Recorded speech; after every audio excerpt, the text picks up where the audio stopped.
നമസ്കാരം. ഒരു പുതിയ വീഡിയോയിലേക്ക് എല്ലാവർക്കും സ്വാഗതം.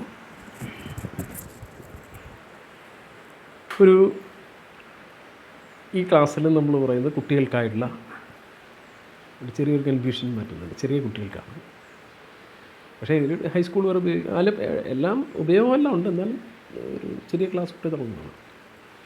നമ്മൾ അരിത്തമെറ്റിക്സിൽ ഉപയോഗിക്കുന്ന വേരിയബിൾസ് എന്താണ്, വേരിയബിൾസ് അതിൻ്റെ പ്രയോഗങ്ങളാണ് നമ്മളിപ്പോൾ പറയുന്നത്. വേരിയബിൾസ് എന്ന് പറഞ്ഞാൽ നമ്മുടെ ഇംഗ്ലീഷ് അക്ഷരമാലയിലെ അക്ഷരങ്ങളാണ് അത് ഉപയോഗിക്കുന്നത്.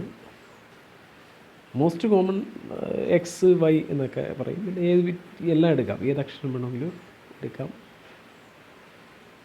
അപ്പോൾ അതിൻ്റെ പ്രാക്ടീസാണ്. അപ്പോൾ ഈ വേരിയബിൾസ് നമ്മൾ ഈ കണക്കിൽ അരിത്തമെറ്റിക്സിൽ ഉപയോഗിക്കുമ്പോൾ, മാത്സിൽ ഉപയോഗിക്കുമ്പോൾ അറിയേണ്ട ഒന്നാമത്തെ കാര്യം, ആ വേരിയബിൾസ് എന്നതിൻ്റെ അർത്ഥവും അത് തന്നെ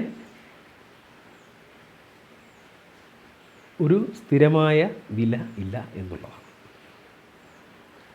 ഗിവൺ വാല്യൂ, ഏത് വിലയാണോ നമ്മൾ കൊടുക്കുന്നത് അതാണ് ആ വേരിയബിളിൻ്റെ വില. അല്ലെങ്കിൽ ഏതൊക്കെ ഭാഗത്താണ് അത് ഉപയോഗിക്കുന്നത്, ആ സിറ്റുവേഷനിൽ അതിനുണ്ടാകാവുന്ന വില, അതായത് എപ്പോഴും വില അതിന് വേരി ചെയ്തിരിക്കും, സ്ഥിരമായൊരു വിലയില്ല എന്നുള്ളതാണ്.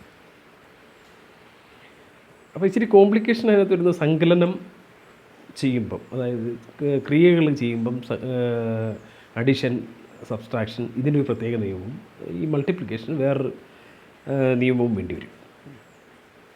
അപ്പോൾ ഉദാഹരണത്തിന് അഡിഷൻ, സബ്സ്ട്രാക്ഷൻ അതൊക്കെ എടുക്കാം. അപ്പോൾ അതിന് നമ്മളിപ്പോൾ ഒരു വേരിയബിൾ ഉണ്ടിരുന്നത് എക്സ് എന്നൊരു വേരിയബിളാണെന്നിരിക്കട്ടെ, എക്സ് എന്നൊരു വേരിയബിളാണെന്നിരിക്കട്ടെ. അപ്പോൾ ഇത് സങ്കലനത്തിൽ അല്ലെങ്കിൽ അഡിഷൻ ചെയ്യുമ്പോൾ നമ്മൾ ശ്രദ്ധിക്കേണ്ട ഒരു കാര്യം, കുഞ്ഞുങ്ങൾ വളരെ സൂക്ഷിച്ചെത്തി മനസ്സിലാക്കി പോയാലേ അത് ഇപ്പോൾ പറ്റും.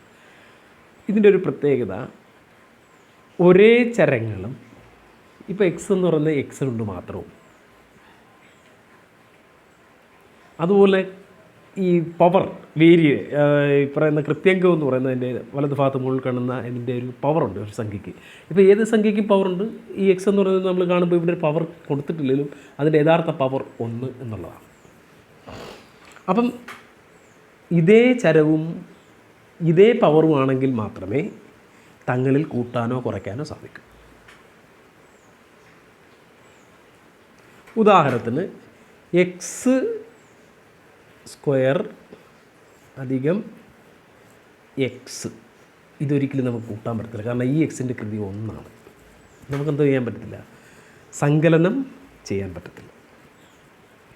മറിച്ച് X square plus X square, ഇത് തങ്ങളെ കൂട്ടാം. കാരണം ഇത് എക്സ് സ്ക്വയർ എന്ന് പറഞ്ഞാൽ ഒരെക്സ് സ്ക്വയർ എന്നാണ്, ഇവിടെ ഒരെക്സ് സ്ക്വയർ എന്നാണ്. അപ്പോൾ 1 1 2, ഇതിൻ്റെ ഉത്തരം 2 എക്സ് സ്ക്വയർ എന്നാണ്. ഇങ്ങനെ കൂട്ടാൻ പറ്റും. അപ്പം ഒരേ പവറുള്ള ഒരേ തരത്തിലുള്ള ചരങ്ങൾ തങ്ങളിലെ അല്ലെങ്കിൽ വേരിയബിൾ തങ്ങളിലെ എന്ത് ചെയ്യാൻ പറ്റും, അഡിഷനും സബ്സ്ട്രാക്ഷനും സാധിക്കുകയുള്ളൂ. ഇച്ചിരിയുടെ വിശദീകരിച്ചാൽ, ഇപ്പം വേറെ ചരം നമുക്കെടുക്കാം. എ ബി അധികം ബി, ഇങ്ങനെ വന്നാൽ എന്ത് ചെയ്യാൻ പറ്റത്തില്ല. എ ബി എന്ന് പറയുന്ന ഒരു ടേമിനെ ഇതേ ടേം കൊണ്ട് തന്നെ കൂട്ടാൻ പറ്റും, സങ്കലനം ചെയ്യാൻ പറ്റും. ഇതിനകത്തൊന്നും ചെയ്ത് ഇങ്ങനെ തന്നെ ഇരിക്കുകയുള്ളൂ. മറിച്ച് A B plus A B എന്ന് കേൾക്കാം. A B plus A B സമം ഒരേ ബിയും കൂടെ ചേരുമ്പോൾ 2 എ ബി. അല്ലാതെ എ ബിയും എയും കൂടോ എ ബിയും ബിയും കൂടോ അങ്ങനെ ഒരു ഉദാഹരണം പറഞ്ഞാൽ, നമ്മൾ അതിനകത്ത് വലിയ ഉദാഹരണമല്ല, എന്നാലും നമ്മുടെ കയ്യിൽ ഒരു ചക്കയും ഒരു മാങ്ങയും ഉണ്ടു എന്ന് കൂട്ടുക. ആകെ 2 ചക്കയും മാങ്ങയെന്ന് പറയാൻ പറ്റില്ല, ഒരു ചക്കയും ഒരു മാങ്ങയെന്ന് മാത്രമേ പറയാൻ പറ്റൂ, വേറൊരു മാർഗ്ഗമില്ല. അതിനെ എപ്പോഴാണ് ഒന്നിപ്പിക്കുന്നതിൻ്റെ വില തങ്ങളിൽ കൂട്ടുമ്പോൾ നമുക്ക് ഇത്ര രൂപയുടെ സാധനം ഉണ്ടെന്ന് പറയാം, അതേ പറ്റൂ. എന്ന് പറയുന്ന പോലെ എ അധികം എ കൂട്ടാം, ബി അധികം ബി സങ്കലനം ചെയ്യും, ബി അധികം ബി ചെയ്യാം, എ ബി അധികം എ ബി ചെയ്യാം. അപ്പം ഈ തരത്തിൽ ആ സങ്കലനവുമായി ബന്ധപ്പെട്ട് ഇത് വെച്ച് നമുക്ക് ചിന്തിക്കാൻ പറ്റും. ഒരേ കൃതിയും ആയിരിക്കണം.